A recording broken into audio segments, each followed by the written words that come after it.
Hello. It's my honor today to brief the Missile Defense Agency's fiscal year 2015 budget and the overview of what we're submitting and requesting. In fiscal year 15, the Missile Defense Agency will request $7.459 billion to deploy interceptors, sensors, command and control systems that constitute the BMDS and provide us U.S. Homeland Defense and regional defense as well for our deployed forces, allies, and friends. The agency is requesting just over $37 billion in fiscal year 15 to 19 in the fit-up. The budget protects both Homeland and regional defense priorities. For Homeland Defense, in response to the recent threat developments, the Department increased the number of GBIs by 14 last March with Secretary Hagel's announcement. We maintain that commitment in this budget with 44 GBIs to be fielded by 2017. In addition, we'll execute a return to intercept flight test in the third quarter of 2014. The focus of the test will be the GMD system reliability and GMD performance. Last year, MDA began refurbishment of Missile Field 1 in Fort Greely, Alaska, to develop the silo capacity and support the emplacement of additional GBIs. We continue to emplace GBIs in Missile Field 2 in this budget, conduct GBI component testing, and refurbish currently deployed GBIs to test and improve their reliability. MDA will continue to acquire GBIs to support GMD operations, testing, and spares, GBIs in Missile Field 1 and Missile Field 2 as we progress to 44 by the end of 2017. MDA continues to fund operation sustainment of the GMD weapon system with operation and maintenance defense-wide funds. We will take additional steps to keep pace with the threats to the U.S. homeland in line with the Department's priorities. We have requested $99.5 million to initiate the redesign of the exo-atmospheric kill vehicle for GMD. The redesigned EKV will be built with a modular, open architecture and designed with common interfaces and standards, making upgrades easier and broadening our vendor and supply base. The redesigned EKV will increase performance to address the evolving threat, improve reliability, availability, maintainability, testability, and producibility, and increase in-flight communications to improve the usage of off-board sensors and situational awareness to the combatant commanders for enabling new tactics and weapons doctrine. The budget also requests $79.5 million to begin development of a long-range discriminating radar.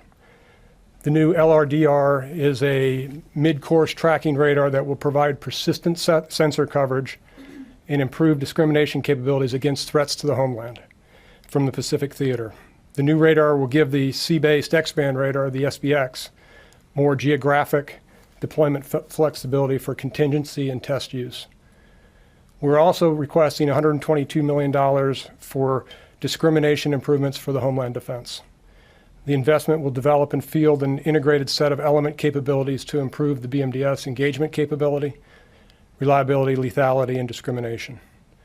The combined effects of these investments will be a deployed BMDS architecture capable of discriminating and killing a reentry vehicle with a high degree of confidence, will dramatically improve BMD system capability and warfighter doctrine while preserving inventory. Again, those three efforts need to be thought of together: the EK redesign, the long-range radar, and improved discrimination, and thought from a system engineering standpoint as a continuum, and us engineering the kill chain from beginning to end. For regional missile defense, MDA will continue to focus on threats from Asia Pacific and the Middle East as we continue to support the European phased adaptive approach to protect our European NATO allies and deployed forces from ballistic missile attacks. The Department met its objectives for Phase 1, EPAA Phase 1, by deploying Aegis BMD ships from the Mediterranean Sea, a land-based radar in Turkey, and command and control battle management system node at the Ramstein Air Force Base in Germany in 2011. The next two phases of the EPAA, Phase 2 and Phase 3, remain on track and will include additional Aegis BMD ships in 2014 and 2015, and Aegis Ashore in Romania in 2015 and Poland in 2018. Aegis Ashore will be capable of launching the Standard Missile Block 1A, 1B, and the 2A when it delivers in 2018. Our goal in EPA Phase 2 is to provide a robust capability against the short-range ballistic missiles and medium-range ballistic missiles by ensuring The system provides multiple opportunities to gauge each missile and threat missile in flight. The architecture includes deployment of the Aegis 4.0, 5.0 weapon system with the Block 1Bs at sea and an Aegis Ashore site in Romania. Romania's site is on schedule and will be available at the end of 2015. In support of EPAA Phase 3, the SM-3 Block 2A, which we are co-developing with the Japanese government, and an upgraded version of the Aegis weapon system are on schedule for deployment in 2018 at the Aegis Ashore sites in Poland and Romania and at sea. The upgraded Aegis weapon system combined with the faster, longer-reaching SM-3-2A will provide the capability to counter more sophisticated threats when compared to the SM-3-1A and 1B, and will extend coverage to our NATO allies in Europe threatened by longer-range ballistic missiles. MDA is also requesting $435 million to procure 30 Aegis SM-3 Block 1B missiles in 2015 for a total inventory objective of 332 SM-3 Block 1B missiles. MDA requests $68.9 million for advanced procurement for long lead items associated with the FY 2016 SM-3 Block 1B missile buy to ensure timely delivery to the combatant commander. And we'll be making that request to the department and obviously to the Congress. For 2015, MDA is requesting $464 million for THAAD procurement, which includes the purchase of 31 THAAD interceptors. That puts us on a path for an additional THAAD battery based on warfighter demand and operational need. We will continue to enhance THAAD's ability to operate through post-intercept debris, enable launch of THAAD interceptors using sensor data provided by other BMDS sensors, and maintain capability against the evolving and current threat. We will also deploy a second forward-based TPY-2 radar in Japan, improving both homeland and regional defense capabilities. Increase in our global TPY-2 radar posture. We will build and improve the C2BMC infrastructure at fielded sites as well. In addition to continuing the enhancement of global BMD survivable communications and operations of the C2BMC at the fielded sites, in 2015 we will integrate overhead persistent infrared data to support queuing of BMD sensors worldwide. We will also improve sensor data integration and battle management in C2BMC to support Aegis BMD queuing and launch on and engage on remote capability.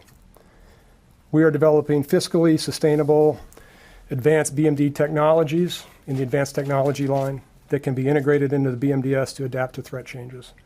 Our investments are focused on technology that brings upgradable capability to the warfighter, determined by system engineering, which permits us to evaluate and determine which emerging technical solutions will best fill the gaps in the BMDS and enhance overall BMDS capability to the warfighter. The goals of our investments are to deploy a future BMDS architecture to more enable of discriminating and intercepting the reentry vehicle with a high degree of confidence and to allow the warfighters to dramatically improve their shot doctrine. The budget continues MDA's longstanding commitment in support of the Israeli defensive efforts to include the development of David Sling weapon system, upper tier interceptor, Arrow weapon system improvements, and the procurement of the Iron Dome weapon system. MDA is working with the Israeli Missile Defense Organization on these programs to include the delivery of Iron Dome batteries and interceptors and long lead procurements for David Sling and upper tier interceptor.